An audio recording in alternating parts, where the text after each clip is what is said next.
Assalamualaikum warahmatullahi wabarakatuh. Welcome back to my channel. Kembali lagi dengan saya Kak Sul. Ya, halo teman-teman semuanya. Bagaimana kabar kalian? Semoga kalian semua dalam keadaan sehat walafiat. Amin ya robbal alamin. Iya, baik. Kak Sul mau tanya sampai di mana pendaftaran kalian? Semoga sudah diakhiri dan disubmit dan semoga tidak ada kesalahan lagi dalam pendaftaran CPNS kalian di tahun ini. Bagi kalian yang belum sempat mendaftar, silakan langsung mendaftar karena ada perpanjangan pendaftaran sampai dengan tanggal 26 Juli 2021 oleh BKN. Jadi jangan sia-siakan kesempatan ini ya para sahabat. Langsung daftar di akun SSC ASN. Oke, langsung ya. Oke, baik teman-teman semuanya, kali ini saya akan berbagi tentang soal di TWK. Ya, di soal TWK ini dari tahun 2019 adalah soal yang sangat hot. Yang gimana hot? Karena pertanyaan-pertanyaannya kebanyakan bukan pertanyaan hafalan, melainkan pertanyaan-pertanyaan penalaran. Bagaimana kalian bisa menalar sehingga dapat jawaban yang pas. Waktu saya tes di tahun 2019, ya alhamdulillah saya jawabnya dengan tenang, dengan memahami secara terstruktur dan bisa mencapai nilai TWK saya alhamdulillah waktu itu 125 kalau nggak salah. Semoga kalian semua dapat lulus di tes studi CPNS tahun ini, amin ya robbal alamin. Bagi teman-teman yang belum subscribe di konten saya ini, silahkan subscribe karena subscribe gratis ya. Baik teman-teman, langsung saja kita bahas soal yang pertama tentang nasionalisme. Kali ini konten saya tentang nasionalisme di TWK. Nomor 1.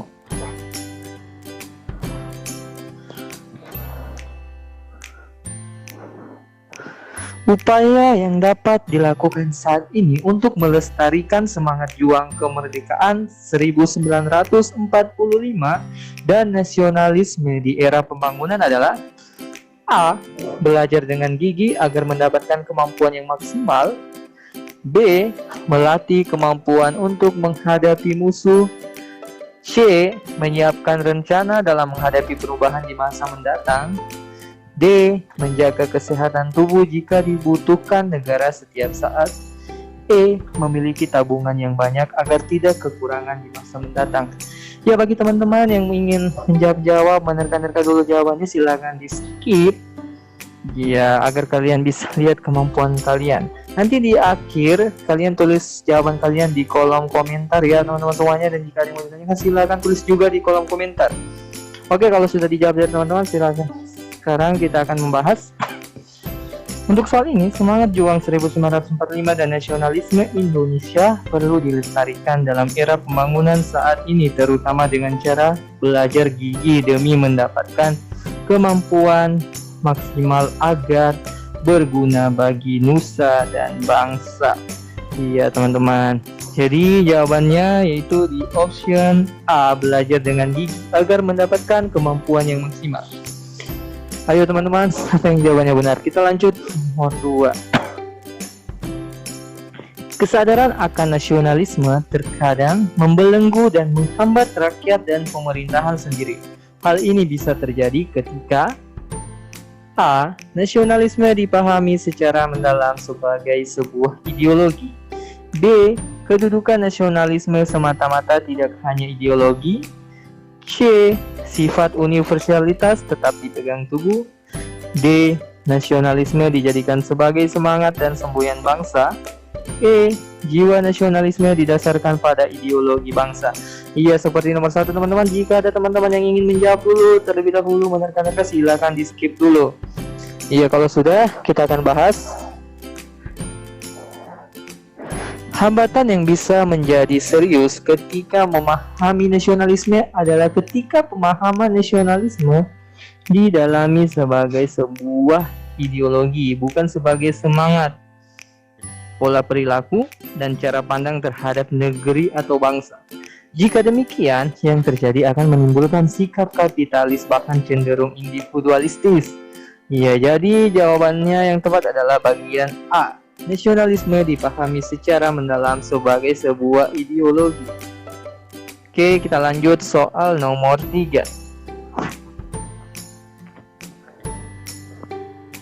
Perkembangan nasionalisme yang mengarah pada upaya untuk melakukan pergerakan nasional guna seakan melawan penjajah tidak bisa lepas dari peran berbagai golongan yang ada dalam masyarakat, seperti golongan terpelajar atau kaum cendekiawan, golongan profesional, dan golongan pers.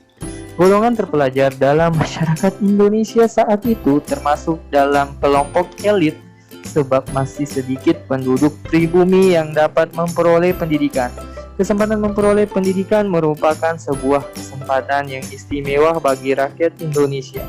Semangat nasionalisme kaum terpelajar dalam membangun pendidikan skala nasional pada masa pergerakan kemerdekaan didasarkan pada A. Lulusan pendidikan tidak dapat diprediksi. B. Masyarakat pribumi belum tertarik terhadap pendidikan. C.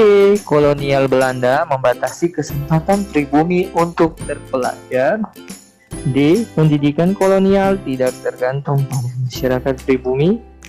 E. Corak pendidikan nasional berlatar belakang barat dan terbatas. Silakan di skip dulu jika teman-teman ingin menjawabnya. Oke, langsung kita jawab.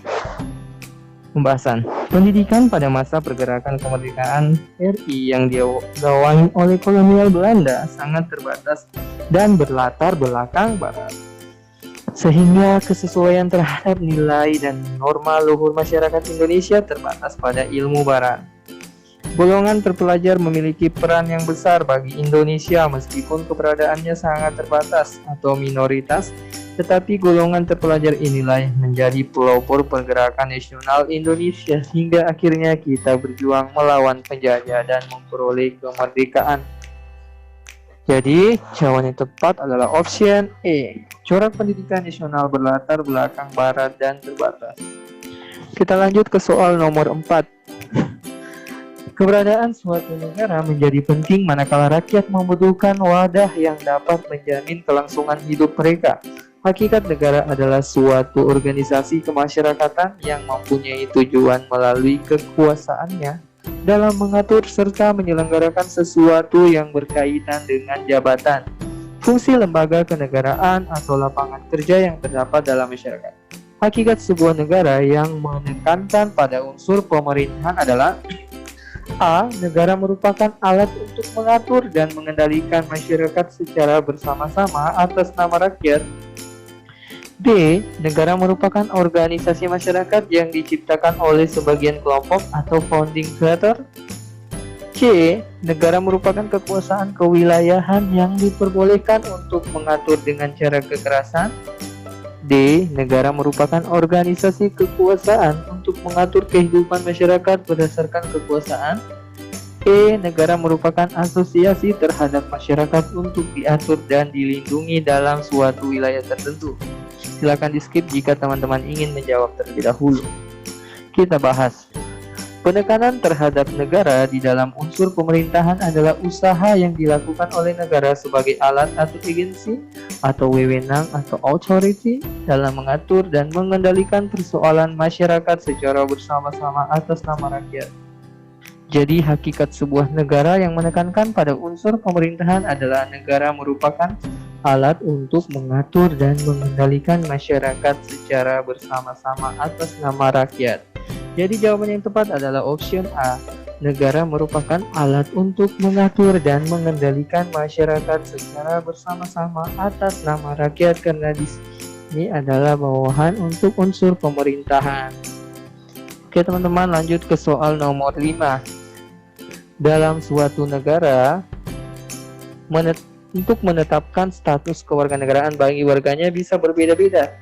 Sebuah negara menggunakan salah satu dasar hukum dari dua asas kewarganegaraan yang umum berlaku, yaitu berdasarkan keturunan biologis atau sering disebut ius sanguinis, atau berdasarkan tempat kelahiran atau ius soli. Kasus yang menimpa seseorang ketika tidak memiliki kewarganegaraan atau sering disebut apatrid terjadi ketika A. Memiliki status tidak memiliki kewarganegaraan dan melahirkan serta bertempat tinggal di negara yang menganut ius soli. B. Lahir di negara yang menganut ius soli bertempat tinggal dan melahirkan di negara yang menganut ius soli. C. Lahir di negara yang menganut ius sanguinis, bertempat tinggal dan melahirkan di negara yang menganut ius sanguinis. D. Berasal dari negara yang menganut ius sanguinis dan melahirkan di negara yang menganut ius soli. E. Berasal dari negara yang menganut ius soli dan melahirkan di negara yang menganut ius sanguinis. Silakan di skip ya teman-teman jika ingin menjawab terlebih dahulu. Langsung saja kita jawab bahwa kita perlu ketahui bahwa apatrid itu atau tidak memiliki status kewarganegaraan terjadi jika seseorang berasal dari negara yang menganut ius soli dan melahirkan anak tersebut di negara yang menganut ius sanguinis. Bipatrid adalah orang yang memiliki kewarganegaraan ganda dan kewarganegaraan tersebut bisa terjadi karena anak lahir di negara A yang menganut asas ius soli berdasarkan tempat lahir, namun orang tua anak tersebut merupakan warga negara B yang menganut asas ius sanguinis atau berdasarkan keturunan biologis. Sedangkan multipatrid adalah orang yang memiliki dua atau lebih kewarganegaraan. Hal ini bisa terjadi jika seseorang yang telah memiliki kewarganegaraan ganda saat dewasa menerima atau meminta status kewarganegaraan dari negara lain dengan tidak melepas status kewarganegaraan yang lama. Jadi jawaban yang paling tepat adalah option E, berasal dari negara yang menganut ius soli dan melahirkan di negara yang menganut ius sanguinis untuk kasus yang menimpa seseorang ketika tidak memiliki kewarganegaraan atau apatrid. Lanjut ke soal yang ke-6 teman-teman. Seiring dengan berkembangnya zaman, rasa nasionalisme dan patriotisme itu mulai pudar. Contoh sederhana saja dapat kita lihat dalam kehidupan sehari-hari generasi muda kita. Di antaranya, pada saat upacara bendera, masih banyak yang tidak memaknai arti dari upacara itu sendiri karena mereka sibuk dengan kepentingannya, sehingga mereka tidak mengikuti dengan hikmat upacara itu sendiri. Para generasi muda kita lebih bangga memakai produk luar negeri dari produk bangsa sendiri. Fenomena generasi muda yang mengalami kepudaran terhadap jiwa nasionalisme disebabkan karena A. Labeling yang menjadi stigma bagi generasi muda. B. Orientasi nasionalisme adalah sikap dan perbuatan. C. Kurangnya daya juang terhadap tantangan perubahan zaman. D. Ukuran nasionalisme dipahami hanya sebatas perjuangan secara fisik. E. Kurangnya sosok heroism bagi kaum muda. Silakan di skip teman-teman jika ingin menjawab terlebih dahulu. Kita jawab, sikap dan perilaku nasionalisme masih banyak dipahami oleh generasi muda sebatas perjuangan fisik saja, sehingga upaya untuk membangun sikap dan perilaku nasionalisme tidak diupayakan secara baik dan maksimal. Padahal banyak sekali cara untuk meningkatkan rasa nasionalisme di kalangan muda seperti berbahasa Indonesia dengan baik dan benar, mencintai kebudayaan Indonesia seperti mengenakan batik dan pakaian adat saat perayaan juga menumbuhkan rasa cinta tanah air, menggunakan produk buatan dalam negeri, mematuhi hukum dan peraturan yang berlaku, misal dengan mematuhi peraturan lalu lintas saat berkendara, belajar dengan sungguh-sungguh, misalnya mempelajari pelajaran kewarganegaraan dengan baik. Jadi, untuk jawaban yang paling tepat, option D, ukuran nasionalisme dipahami hanya sebatas perjuangan secara fisik. Ayo teman-teman, sampai soal nomor 6, kalian jawabannya gimana? Semoga jawabannya benar semua ya. Kita lanjut untuk soal yang ke-7. Menurunnya nilai-nilai nasionalisme di kalangan masyarakat sebetulnya bukan perkara baru, melainkan permasalahan klasik yang terus dialami bangsa ini sejak Indonesia merdeka dari penjajahan kolonial hingga saat ini. Hasil survei LSI DNIJ patut direnungkan. Survei itu menunjukkan bahwa sejak 2005 sampai 2018, mohon maaf ini salah ketik, jumlah warga yang pro Pancasila semakin berkurang setidak-tidaknya 10%. Di level pendidikan formal, khususnya kelompok muda, jumlah pro Pancasila juga menurun. Permasalahan paling kompleks yang dialami oleh negara Indonesia yang mengakibatkan tergerusnya nasionalisme adalah A. Lemahnya aparatur penegak hukum. B. Berselisihan ideologi politik dan moral. C. Permasalahan disintegrasi kedaerahan. D. Perkembangan globalisasi yang kian pesat. E. Rendahnya kepercayaan terhadap kinerja pemerintah. Iya, seperti biasa teman-teman, jika mau jawab terlebih dahulu silakan di pause.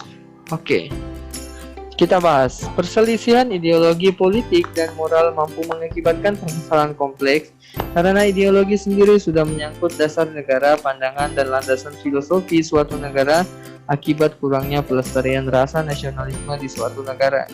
Jika sudah berbicara tentang ideologi, itu adalah bahasan yang penting dan mendasar karena kita tahu bahwa ideologi adalah suatu kumpulan gagasan, ide-ide dasar, keyakinan, dan kepercayaan yang bersifat dinamis. Ideologi merupakan cara pandang membentuk karakter berpikir dalam mewujudkan keinginan atau cita-cita. Jadi opsi B yang paling tepat, perselisihan ideologi, politik, dan moral. Lanjut soal nomor 8. Nasionalisme adalah sikap dari masyarakat suatu bangsa di mana mereka menyatakan rasa kebangsaan sebagai perasaan mempunyai secara bersama di dalam satu bangsa. Namun apabila kita merujuk pada paham Pancasila dan pembukaan UUD 1945, nasionalisme merupakan sikap cinta tanah air dan menjaga persatuan dengan selalu menjaga perdamaian yang ada di dunia. Sikap atau rasa nasionalisme juga harus dimiliki pada setiap diri warga maupun masyarakat terhadap bangsanya.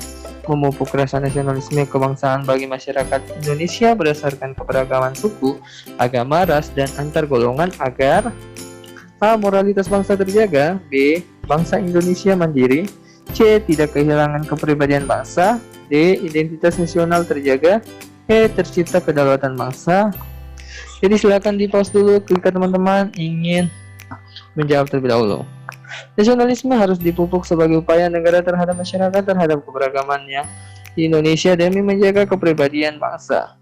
Kepribadian bangsa sendiri terdiri dari dua kata, yakni kepribadian dan bangsa. Kepribadian yaitu orientasi sifat yang berbeda dalam diri seseorang ketika menghadapi kondisi tertentu, sedangkan bangsa adalah kumpulan masyarakat yang memiliki keterikatan dan saling berhubungan untuk mencapai sebuah tujuan bersama. Sehingga dalam memupuk rasa nasionalisme kebangsaan dapat diwujudkan melalui nilai-nilai budaya yang diyakini kebenaran dan kebaikannya. Jadi opsi yang paling tepat adalah C, tidak kehilangan kepribadian bangsa. Soal nomor 9, Indonesia adalah negara yang religius. Hal itu dibuktikan dalam sila pertama Pancasila, yaitu ketuhanan yang Maha Esa. Kebebasan dalam beragama dijamin dalam Undang-Undang Dasar 1945 pasal 29 yang menyatakan bahwa negara berdasar atas ketuhanan yang Maha Esa dan negara menjamin kemerdekaan tiap-tiap penduduk untuk memeluk agamanya masing-masing dan untuk beribadat menurut agamanya dan kepercayaannya itu. Di Indonesia sendiri ada 6 agama yang diakui oleh negara. Agama-agama yang diakui oleh negara adalah Islam, Kristen, Katolik, Hindu, Buddha, dan juga Konghucu. Keenam agama harus hidup berdampingan di masyarakat dengan prinsip toleransi antar umat beragama. Pengakuan terhadap keberagaman agama dan keyakinan di negara Indonesia merupakan perwujudan dan semangat nasionalisme dalam mempersatukan keberagaman nasional. Semangat ini dilandasi bahwa A. Agama merupakan identitas terhadap Tuhan yang perlu dijamin. B. Agama merupakan karakter masyarakat Indonesia. C. Warga negara yang beragama adalah bentuk keberagaman. D. Agama dan kepercayaan adalah sama. E. Agama adalah nilai positif bagi warga negara. Jadi silakan di pause dulu terlebih dahulu teman-teman jika ingin menjawabnya. Kita bahas pengakuan terhadap keberagaman agama yang dimiliki oleh Indonesia dan dituangkan ke dalam dasar negara merupakan perwujudan keberagaman yang diakui bahwa agama merupakan nilai positif bagi warga negara yang harus dijamin. Jadi opsi yang paling tepat adalah agama adalah nilai positif bagi warga negara. Kita lanjut soal nomor 10, soal terakhir. Keterampilan kewarganegaraan diperlukan dalam memahami karakter dan identitas negara Indonesia. Apalagi persamaan rasa senasib yang pernah dialami mampu membangkitkan nasionalisme untuk menjaga keutuhan NKRI. Indikator yang menandai kecakapan kewarganegaraan perwujudan nasionalisme adalah A. Berpegang teguh pada ideologi Pancasila. B. Mampu membedakan suku dan budaya bangsa. C. Mementingkan golongan dibandingkan kepentingan umum. D. Keterikatan terhadap adat istiadat daerah asal tidak boleh terlepas. E. Melakukan voting pada setiap penyelesaian permasalahan. Silakan di pause terlebih dahulu jika ingin menjawabnya teman-teman. Seperti biasa, kita langsung jawab. Bentuk nasionalisme yang tercermin pada setiap individu sebagai Kecakapan kewarganegaraan terlihat saat seseorang mampu berpegang teguh pada nilai-nilai yang terkandung dalam Pancasila. Jadi opsi yang paling tepat adalah A, berpegang teguh pada ideologi Pancasila. Baik teman-teman, untuk TWK bagian poin nasionalisme itu saja dulu sampai nomor 10. Nanti kita lanjutkan lagi pembahasan ke depannya tentang bela negara, pilar negara. Jadi stay terus di konten saya ini dan jangan lupa klik subscribe, like, komen, serta share jika bermanfaat guna pengembangan konten saya berikutnya. Semoga bermanfaat. Jika ada salah kata di awal, mohon maaf, tadi kata skip itu sebenarnya pause, mohon dimaafkan. Semoga bermanfaat dan teman-teman semua silakan searching materi-materi di sumber-sumber manapun yang sekiranya bisa membantu teman-teman dalam belajar. Semoga konten saya kali ini dapat membantu teman-teman dalam belajar dan memperkaya bekal dalam persiapan tes SKD khususnya di TWK. Itu saja dari saya teman-teman, semoga bermanfaat. Akhirul kalam, billahi taufiq wal hidayah. Wassalamualaikum warahmatullahi wabarakatuh.